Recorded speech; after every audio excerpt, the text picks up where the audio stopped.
नाज़रीन आगे बढ़ते हैं और एक और बहुत अहम मामले के हवाले से आज हमने बात करनी है, वो है जी दांतों के मसाइल। जो बड़े लोग हैं, जवान हैं, बूढ़े हैं, उनको तो और तरह के प्रॉब्लम्स होते हैं, कैविटी हो जाती है, कीड़ा लग जाता है और कहा जाता है ज़्यादा मीठा खाने से लग जाता है। बच्चों के और मामलात होते हैं, दांत आजकल देखा गया है जी बच्चों के टेढ़े बहुत निकलते हैं, उसमें कहा जाता है जी फीडर बच्चे बहुत ज़्यादा पीते हैं इसलिए शायद हो जाता है, या फिर इस तरह के जो मसाइल हैं इनमें कितनी मिथ्स हैं, कितनी हकीकत है, असल वजूहात क्या हैं दांतों के ख़राब होने के और उनको किस तरह से ठीक रखा जा सकता है, बात करेंगे। हमारे साथ मौजूद हैं जी डॉक्टर इमरान ज़िया साहब हैं, डेंटल सर्जन हैं। आपसे प्रोग्राम में आपको खुश आमदीद कहते हैं। डॉक्टर साहब, बच्चों से आगाज़ कर लेते हैं कि आजकल हर माँ बाप का तकरीबन ज़्यादातर यही प्रॉब्लम है, बच्चों के टेढ़े दांत निकलते हैं जब दूध के दांत निकलने के बाद दोबारा आते हैं। उसकी वजह हम खुद उसकी वजह हैं, माँ बाप उसकी वजह खुद हैं। बिकॉज जब आप बच्चे को मदर फीड की बजाय बॉटल फीड पे रखेंगे और रात को सोते वक्त उसको फीडर दे के रखेंगे उसके मुंह में, तो उसमें दो नुकसान होते हैं। एक तो जब बच्चा निपल को फीडर को सक करता है तो उसके तालू की शेप उस निपल की तरह तंग सी हो जाती है, गोलाई में आ जाती है, जॉ में स्पेस कम हो जाती है और दांत जब निकलते हैं तो फिर जगह कम होने की वजह से दांत आगे पीछे हो जाते हैं। सेकंड क्या कि वो जो सोते में कुछ दूध तो पेट में चला गया, कुछ मुंह में रह गया, वो जो मुंह में रह गया दूध होता है वो उस लाइवा के साथ मिलकर काम खराब करता है और उससे फिर दांत खराब भी होते हैं, टेढ़े मेढ़े भी होते हैं, गल सड़ भी जाते हैं। ठीक। डॉक्टर साहब, बहुत सारी माएँ तो कहती हैं हमारे बच्चे तो बॉटल ही इस्तेमाल करते रहे हैं, उनके दांत तो बिल्कुल ठीक आ गए हैं, फीडर से या बॉटल से कुछ फ़र्क नहीं पड़ता। इसका मतलब है कि फ़र्क पड़ता है? फ़र्क पड़ता है। हाँ। नर्सिंग बॉटल सिंड्रोम कहते हैं, ये बाकायदा एक बीमारी है ये। अच्छा जी, तो हम डॉक्टर्स को डिस्करेज करते हैं नर्सिंग बॉटल को, जब फीडर को।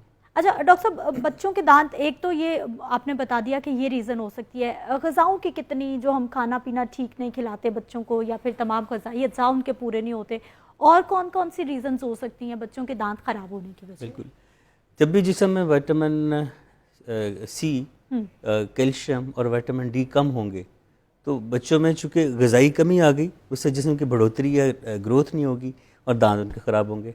बदकिस्मती से हमारे अब जंक्स फूड का बड़ा इस्तेमाल है, जो क्विक फूड्स हैं, पैकिंग वाली, बाज़ार में लाए, ओवन में गर्म की या बॉयल पानी में डाली और चीज़ें तैयार हो गई। असल जो जिस्म को ज़रूरत है वो कार्बोहाइड्रेट्स की है, वो प्रोटीन्स की है, उनको चिकनाइयों की है, जो कि वो मसनूई खुराकों से वो ना ग्रोथ होगी डेफिनेटली। जब जिस्म के बाकी हिस्से ग्रो नहीं करेंगे तो दांत भी ग्रो नहीं करेंगे और दांतों की बीमारियाँ सामने आती रहेंगी। ठीक। डॉक्टर साहब, बड़ों के हवाले से अगर हम बात करें तो बड़ों में दांतों की किस टाइप की बीमारियां हैं जो बहुत ज़्यादा कॉमन है? बड़ों में बच्चों से ज़्यादा हैं, क्योंकि एक तो हमारे यहाँ एक ट्रेंड बन गया है कि जी सुबह उठ के ब्रश करना है। जी। हाँ, असल अहमियत रात के ब्रश की है, सुबह के ब्रश की वो अहमियत नहीं जो कि रात के ब्रश की है। सेकंड, बड़ों की आदतें कुछ ऐसी हैं। सुबह डॉक्टर साहब, रात को तो पेस्ट आपने करनी है, सुबह नाश्ते के बाद भी? नाश्ते के बाद करनी। नाश्ते से पहले करने का फ़ायदा नहीं है, क्योंकि नाश्ते के बाद से लेकर लंच के बीच में फिर 4-5-6 घंटे होते हैं जो कि मुंह बंद होता है, उसमें सफाई कर लेनी चाहिए। लेकिन रात को स्पेशली, क्योंकि दिन में तो आप कभी पानी पी लेंगे, चाय पी लेंगे, कोई मशरूब पी लेंगे तो आपका मुँह साफ़ हो जाएगा। रात को जो 6-7 घंटे 8 घंटे मुँह बंद रहता है, there is no airway maintained, there is no liquid intake और आउटटेक, उसमें के दांत ख़राब हो जाते हैं।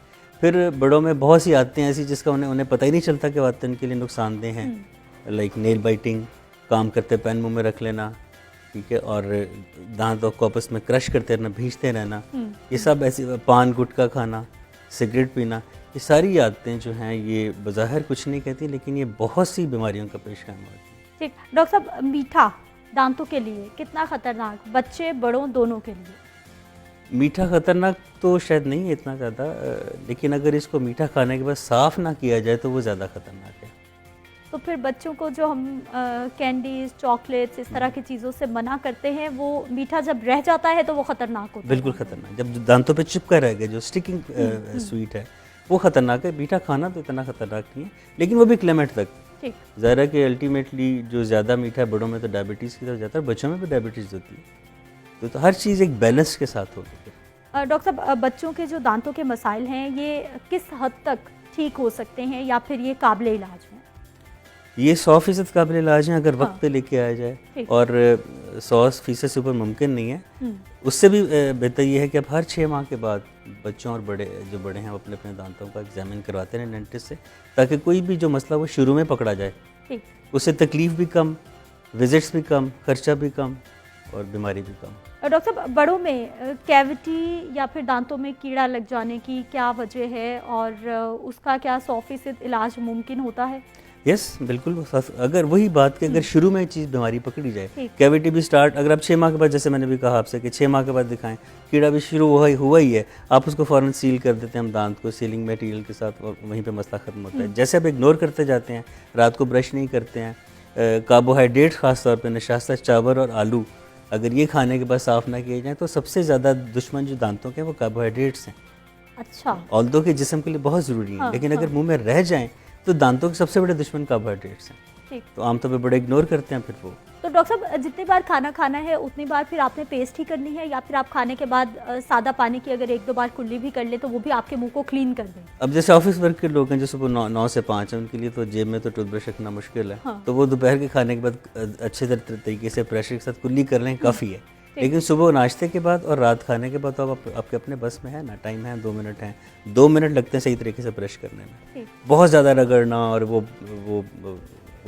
वॉमिट करना ये भी गलत है, क्योंकि ये ज़्यादा ब्रशिंग भी गलत है, उससे भी दांत घिस जाते हैं रबिंग से। डॉक्टर साहब, बुनियादी कौन सी आदत हम अपना सकते हैं या बच्चों को बता सकते हैं, कितनी बार पेस्ट करना है, किस टाइम पे करना है, कौन सी चीज़ खाएं तो ज़रूर कर लें? बुनियादी कौन सी आदत हैं जिनको अपना के हम अपनी दांतों की लाइफ बढ़ा सकते हैं? बिल्कुल, फाइबर डाइट, नेचुरल डाइट जितनी है वो खाएं, क्योंकि फाइबर्स लंबे होते हैं, बड़े होते हैं, वो दांतों में फंसते नहीं, उनके साइज़ फूड का बड़ा होता है, दांतों में फंसता नहीं। जितनी माइक्रो ग्राइंडेड या ये जंक फूड्स हैं जो कि दांतों में फंस जाते हैं, फंसे रह जाते हैं या वहीं पर स्टे करते हैं या चिपके रह जाते हैं, वो दांतों के लिए नुकसानदेह। नेचुरल डाइट खाएँ, सब्जियाँ खाएँ, फल खाएँ, ये जो गंदम की रोटी है जो बगैर छनी, ये नहीं दांतों पे टिकती, ये खाएं, सेहत के लिए भी अच्छी, दांतों के लिए भी अच्छी, और इससे जो एक्सरसाइज भी रहती है, जिससे कि आपके दांत मसल्स डेवलप रहते हैं और दांत साफ रहते हैं। अच्छा डॉक्टर साहब, अच्छी आदत अपना के अगर कोई भी इंसान बड़ा ख्याल रख रहा है अपने दांतों की, कितनी लाइफ होती है, कितने साल तक वो बिल्कुल उसके दांत ठीक रहते हैं, और आखिर उस वक्त के बाद जो है वो? मैंने अपनी प्रैक्टिस में 76 साल तक के लोगों के दांत अच्छे भी देखे हैं और 11 से 12 साल तक की एज के बच्चों के दांत बेतहाशा ख़राब भी देखे हैं। ठीक।